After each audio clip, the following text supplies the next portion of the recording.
अस्सलाम वालेकुम वरहमतुल्लाहि वबरकातुहू। उम्मीद है कि आप सब खैरियत से होंगे। आपके दिल में हमेशा ये डर रहता है कि जब भी मैं कोई इबारत पढ़ता हूँ या कोई अरबी का जुमला पढ़ता हूँ तो कुछ ऐसे अस्मा आ जाते हैं जिन पर एराब पढ़ते हुए मुझे झिझक महसूस होती है। तो आज मैं आपके उन तमाम सवालों का जवाब लेकर आया हूँ और उनके हल भी लेकर आया हूँ। देखिए, सबसे पहले तो ये है कि आप भले ही कई किताब पढ़ लें, लेकिन अगर अरबी इबारत पढ़ने से आप कासिर हैं, आप अरबी इबारत नहीं पढ़ सकते हैं, नहव सर्फ में महारत नहीं है, तो आपका आलिम कहलाना या फिर आलिम बनने का दावा करना ये सब फजूल की बात है।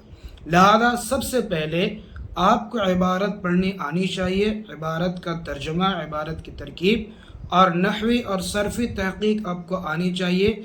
आज जो हम आपके सामने बताने वाले हैं वो स्लाइड के ज़रिए से भी हम आपको बताएंगे। वो एक बहुत ही अहम बहस है और अहम टॉपिक है, यानी कि नहव में ये एक अहम चैप्टर कहलाता है और हमारे जो है क्लासेस भी चल रहे हैं। आप कोई भी जानकारी लेना चाहते हैं तो डिस्क्रिप्शन में सारी जो है डिटेल्स मिल गई हैं। लिहाजा टॉपिक पे बात करेंगे, वो है मुनसरिफ और गैर मुनसरिफ। अब आप ये सोच रहे होंगे कि ये क्या बला है और ये क्या टर्म है जो मैं यूज़ कर रहा हूँ, मुनसरिफ और गैर मुनसरिफ।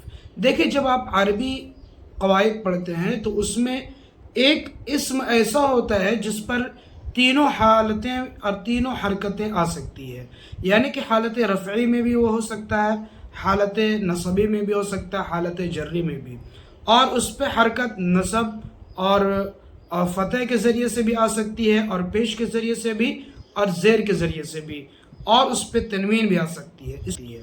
और एक होता है गैर मुनसरिफ। गैर मुनसरिफ कहते हैं कि वो गैर मुनसरिफ रहता है, मुनसरिफ का कायदा उसमें नहीं लगता है, बल्कि उसमें उसके अलग कायदे होते हैं। तो आज हम इन दो चीज़ों को सीख लिए, एक मुनसरिफ और एक गैर मुनसरिफ। मुनसरिफ वो इसमें है जिसमें गैर मुनसरिफ होने के असबाब ना पाए जाते हो, ठीक है, उनके वजूहात ना पाए जाते हो। जैसे मिसाल के तौर पर कलमुन है, ठीक है, इसके माने हैं कलम। किताबुन है तो इस पे तनवीन आ रही है, हरकत इस पे बदलती रहेगी जैसे जो है आमिलात बदलते रहेंगे। एक है गैर मुनसरिफ। गैर मुनसरिफ वो इसमें जिसमें मने सर्फ के 9 असबाब, जी हाँ, ये 9 असबाब है, 9 वजह हैं जिसकी वजह से गैर मुनसरिफ कोई अस्मा बनता है। उसमें से 9 असबाब में से कम 2 सबब पाया जाए, ठीक है।